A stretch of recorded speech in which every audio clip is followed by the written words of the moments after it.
Right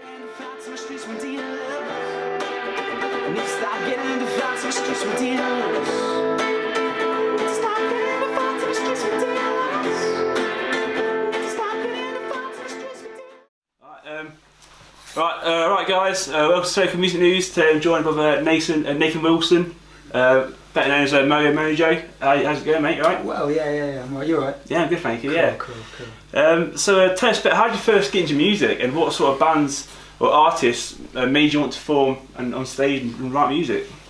I was about 7 when I got my first guitar lesson. I dropped it about year 9, started playing football, and then when I was about 17, just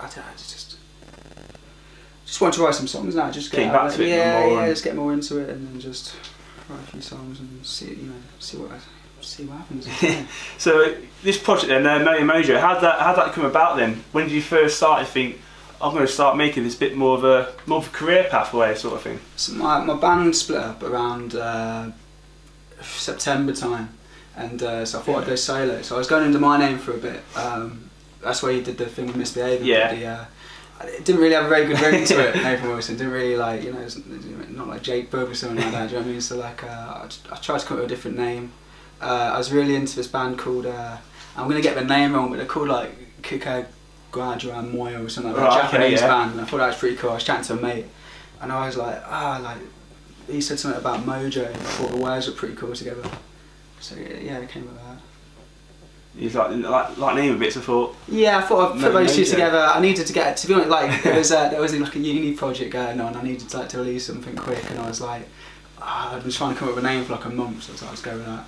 Cool. So you've actually released your debut EP. I went to a crowd and fought through the crowd. No, I went to a concert and fought through the crowd. Yeah. It's a mouthful, that is, isn't it? Yeah. You released that on the April 25th. How did it feel to finally get a bunch of songs out and put together and release them for everyone to listen to? Yeah, it felt good. I mean, I've been doing it, like little demos and that. I've been like chucking out there for like no one to listen to. For ages. But I suppose it felt right. I don't know, but it felt right.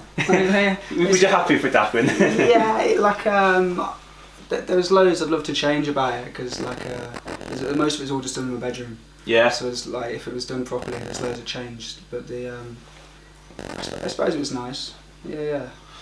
So how did the title of this EP actually came from a Stroke song called Heart in a Cage? Yeah. And it's got words as the lyrics. Yeah. How did that actually come about for naming that as your EP? I was just obsessed with the song for like 2 weeks. I was just listening to the song on repeat 5 days, and like that, whenever that part in the song happened, just a goosebump thing, I thought that'd be cool for. I don't know. I just thought I'd take that and put it in the title. I don't normally take things like that, but I thought like that's good enough. Yeah, I thought and it might kind of like get some Strokes fans on board maybe, or I don't know, just wicked. So like you said, you actually film it. I'm guessing here in your gaff. No, it's in Manchester. Was it Manchester? A month. Oh yeah. A month, yeah. And you actually recorded everything on the EP yourself, from vocals, guitar, the drums. Yeah. How was that to do? I guess it was quite stressful, and try and do everything yourself. No, like I've been doing little demos on my own. Yeah. For years, like 5-6 years now. I just get a real kick out of it. It's the only thing I really like, rather than the pub. I just like recording. Do you know what I mean? And absolutely. Like that. And so it's good crack, and it was over the course of a year, those 5 songs. Oh right, so yeah. It weren't all just. We weren't that stressful. So how did you actually record it all then? What did you record it on? Some of it was on Logic. Yeah. Some of it was on Pro Tools. Most of the drums were done at Mold Uni, like the proper kit and that was on Logic, but I took it home on Pro Tools and that. Guitars and vocals and that of mine, and bass and that. Good stuff. So should we get stuck into it then? So the first song, it's more of an intro, I'd say. It didn't really feel like a song. Do you know what I mean? It's called Killer Backstage, and that's what I like about this start to the EP, because most bands don't actually do an intro anymore. So this is quite good to see, and I think it's quite good. So what actually? Thanks, man. It was. It just didn't feel like it was good enough to be a song. Right. But like, so I thought I'd shove intro and there'd be less expectation on it. Do you know what I mean? Absolutely right. Yeah. And that was kind of just at the start of lockdown. It's all about like the virus and that, and you know, there being like a secret killer backstage maybe or something like that. And most of it was freestyle though. Just kind of the drums were like one of my favourite songs is Dreams by Fleetwood Mac. Right. Okay. So the drums I kind of just took that rhythm of it and then like freestyled some bass over the top of it. Didn't really know what I wanted from the bass. All I know that like I wanted it to be like on every beat kind of thing. Yeah. And constant with my finger. And then I was messing about with like a bit of guitar riffs and that, and doing like just mental stuff that won't really go. And I thought I'd just keep it simple, do a little riff over that. And then the next day just try to it was my second load of lyrics actually. I spent like half an hour like grafting out some lyrics, recording for it. It's not doing it. So I rewrote the lyrics and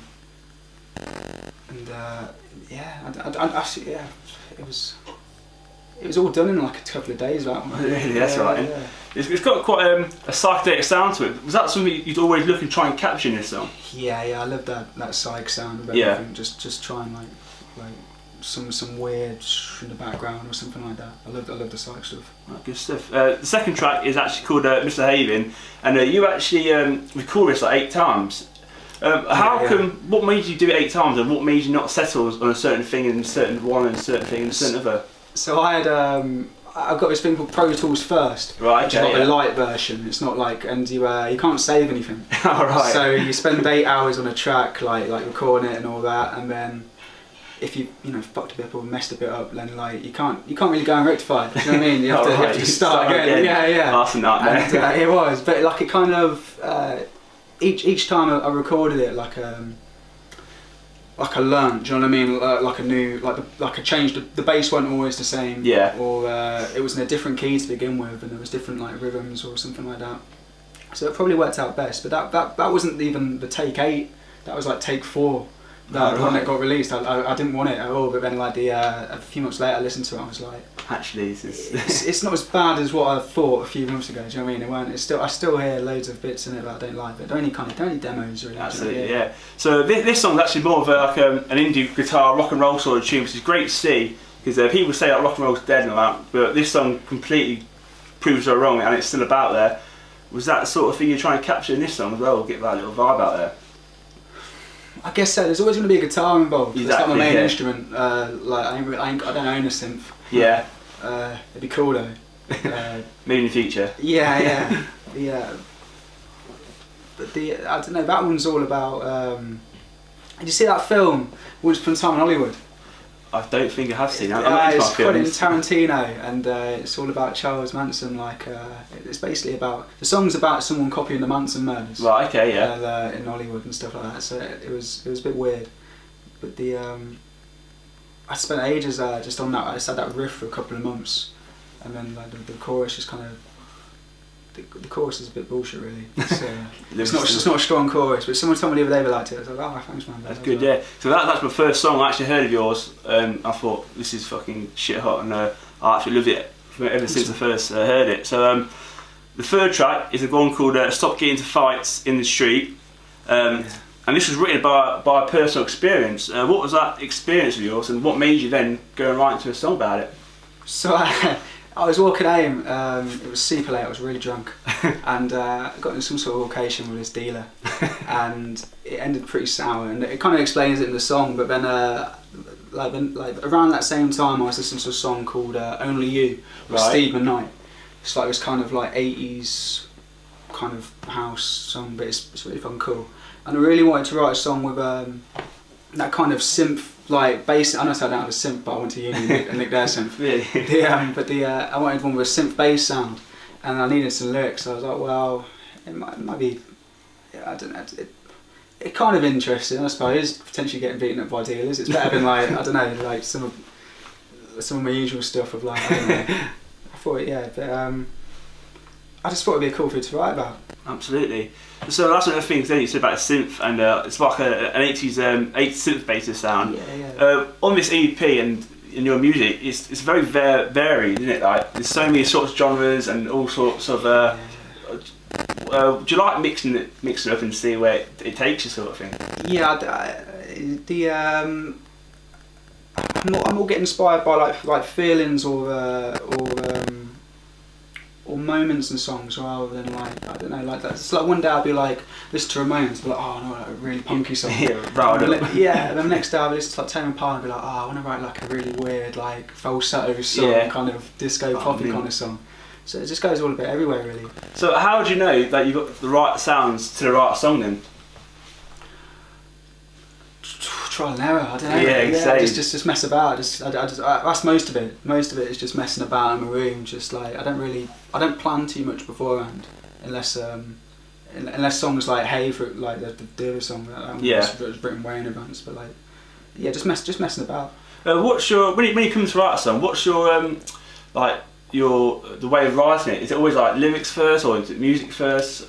Every way, man. It's like I don't know. I've tried every way there is. I'm trying to come up with something. So which one would you say is your favourite or the easiest for you, or what was better for you? Would you say funnest is something like the title. It's not the title track. The intro track, where you just kind of just go off in a mad go in a mad bubble for like a day or two. Yeah. Just try and come up with something. It can be stressful when songs that you've written in advance and they're not sounding like what you want them to sound like in your head, do you know what I mean? Like, Absolutely, I've had that a couple of times.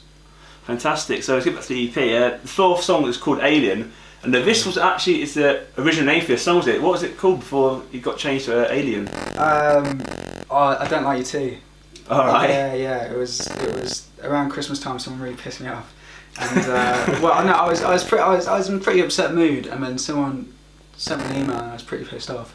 And I don't know about you, but I work better when I'm angry or pissed off. I get really focused. Do you know what I mean? And like trying to forget about it and just get lost in the music. So everyone who like in the previous year had pissed me off just kind of all went into that one song. Absolutely, and it was a lot different to begin with. It was more like I was listening to a Kanye song at the time called I think it was Saint Pablo. Right, okay. And it was meant to be more like a Kanye song. That's what the first one was, because it was I Don't Like You Too Part 2. But I kind of like the words and the riff and the I've been messing about with for like a year. I had a nightmare recording that one. It took like 6 weeks. I had to record it all at uni. You see, you only get like. I really like it when you can have like 6 hours just to play, not like you get like 2 hours and then like you've got to like try and get done by a certain time sort of thing. Yeah. So this song actually, like I said, was took a bit of work on, didn't it? And some parts came from one song, some parts came from another song to actually make this one full song, isn't it? Yeah, kind of. So like there's like a middle 8 bit where it goes a bit mental. It's a bit kind of that originally was the outro, but the third verse, it was by the time I got to the third verse, it wasn't really working. It was kind of like I needed something to fill that space anyway, so I just kind of shoved the outro in there and put the chorus, so it took a lot of fucking messing about. That's beyond me then. But it wasn't in time either, because like the outro I kind of just took the click off and was just playing freestyle. So I had to try and like link it up to like, there had to be enough space between the chorus and the middle 8. Right, yeah. So it felt like it didn't matter if it weren't in time. I mean, there had to be a similar kind of space until like the last chorus came in, so it kind of felt like it flowed a bit more. Good stuff. The fifth song of the EP is called Hey. This one's got quite a positive message going out to this song, doesn't it? Yeah. Tell us a bit about that, if you wouldn't mind. There was this acoustic gig at uni we were doing, and they were like, we need someone with like really positive songs. So I applied for it, and she was like, oh cool, have you got any positive songs? I was like, yeah. And I sat and thought, oh shit, I don't really have that many. So I was like, maybe I should try and write one with a really happy message. And the chorus I've been messing about with like since last summer. The words had been rewritten about 6 times to that song, and if I'm honest, the chorus it was like a song I wrote about 5 years ago. I just stole that chorus from that song, and I mean it's still my song, but like just shoved it with a different song. Because this one actually took you like 9 months to write. It took ages. Yeah. Why was that? Again, you just couldn't find couldn't find the right sounds to it, sort of thing, or. I really loved the chords and the verse, and I didn't want to like just ruining it with like everything I was coming up was ruining it. Do you know what I mean? Yeah, absolutely. There's no just wait and just work with it and try and graph it and try and find something to go with it. Fantastic. It take time though. So the last track off on the EP is actually called the Moyo Funk. The Moyo Funk, yeah. And this is the longest track on the EP at 5 minutes. Was this always going to be the last track on the EP? Nice track to end it on. No, it weren't that well. It weren't as thought as well as that. It was. That was a song I've done for like a couple of years. That's about 3 years old. That my old band, we used to play it live a lot. Yeah. And then when the band split up, I kind of just. It was the first thing we recorded on my own as a solo thing. I released it like originally like last September, All right, yeah. like October. But it was. I just. Thought it was too good to not necessarily too good. It was just like it was. I really struggle with quality of audio. Right. Do you know Okay. what I mean? They can sound a bit scratchy like demos, and Absolutely, that one yeah. wasn't really. That one was sounding a little bit better than the others. So I was like, I'll keep hold of that one for a bit. Do you know what I mean? And bring that along. But no, there wasn't really much thought process with the with what went into the EP. It was an album originally. It was kind of just like. All the demos out of my laptop, I kind of collect the ones that like were like the better ones, and then like I spent like a week really, like listening through, and gradually throughout the week I think like 3 got deleted, and wow. yeah. This song, the Moyo Funk, is actually a dance move, I believe. How's that come about? It was so like you seen American Pie, the wedding. Yes. You know the dance off, right? So imagine a dance off in like the 1970s disco bar. That's basically what the song's about. I remember being like, I was super hammered in this club in Manchester, and me and Miss Ladd both liked this chick, and I was hammered, being an idiot, and it kind of felt like we were having a dance off to impress her. What did you say then? Yeah, it was a bit like that, man.